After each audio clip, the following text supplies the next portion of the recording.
the Constitutional Court will today hand down judgment on the DA's bid to halt the IEC from reopening candidate registrations. Now, this after the IEC reopened the process, despite earlier saying it would not after the ANC missed the stipulated August deadline. Now, the DA argues that this has enabled the ANC to make up for its failure to register candidates in nearly 100 wards across the country. Now, the ANC, on the other hand, says it will abide by the decision of the court.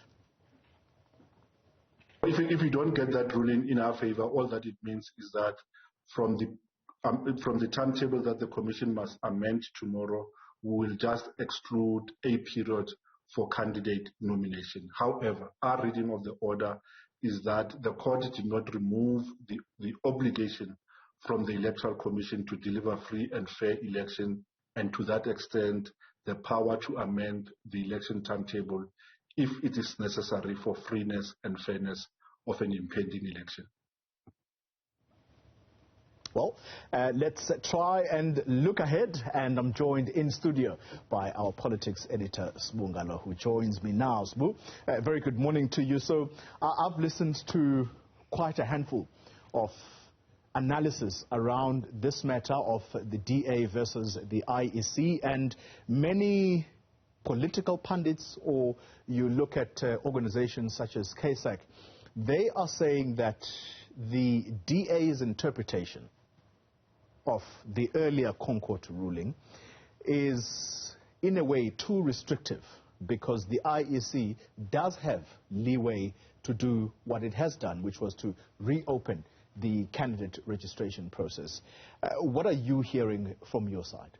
Look, obviously, I think that argument actually is this very same argument that the IEC is making. I think the whole, today's judgment, which will not be televised, unfortunately, but it will be distributed to the parties and they will be able to dissect it from there. So many people who want to read it, sorry to cut in, they will have to go to what? The ConCourt I think that's the ConCourt's website, but also we will be able to share it on various platforms. And I'm sure the various political parties that are either interested parties in this case will do so as well. But I think the main contention here is that the court will have to decide what is considered to be reasonably necessary, because that's what they said in terms of how far the IEC can go in reopening its timetable. Yeah. Now, the DA is actually, there's a bit of a contradiction in its argument, because by the same token, it says that when the court ruled that the voters' roll must be reopened and set aside the proclamation of the date, it did not open the leeway, it didn't open it did not allow for the IEC to reopen the timetable.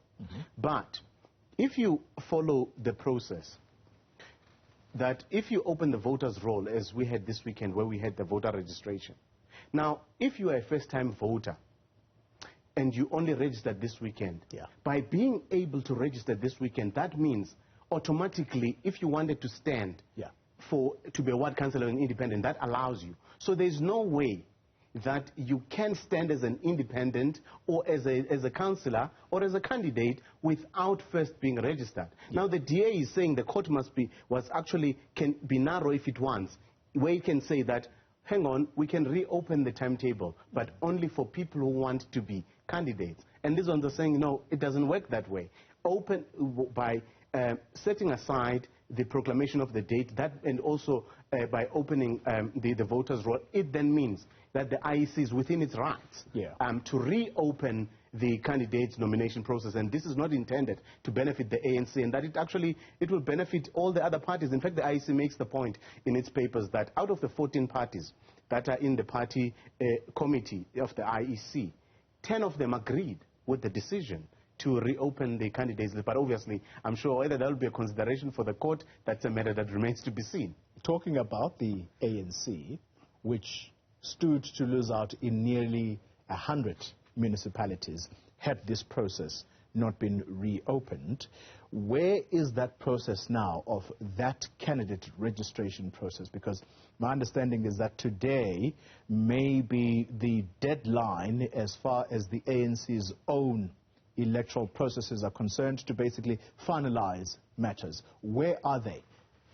Obviously, with the ANC having been clumsy, for lack of a better word, in the last round, I'm sure they will make sure that they leave no stone unturned. In fact, in making sure that they are able to contest every other ward, because the ANC has been the one party that has consistently, in the successive elections, that has been able to contest every ward in this country. So it was going to hit them hard. So obviously, yes, they do benefit from this, from that decision by the IEC. But so does the UDM, which had complained of same. But to an extent, I'm sure the EFF as well, because the EFF had asked for the same relief from the court to say that the court must reopen the candidate nomination process. So what this also means is that anyone who now who would have only registered as a voter only over the past 2 days, that person is actually eligible to stand as a candidate or to be nominated by their party.